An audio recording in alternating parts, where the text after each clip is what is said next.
சொர்க்கம் என்பது நமக்கு சுத்தம் உள்ள வீடுதான். சுத்தம் என்பதை மறந்தால் நாடும் குப்பை மேடுதான். சொர்க்கம் என்பது நமக்கு சுத்தம் உள்ள வீடுதான்.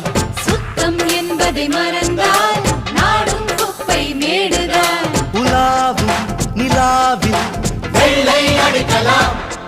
எங்கேயும் எப்போதும் சுத்தப்படுத்தலாம்.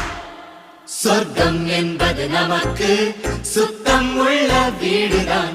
சுத்தம் என்பதை மறந்தால் நாடும் குப்பை மேடுதான்.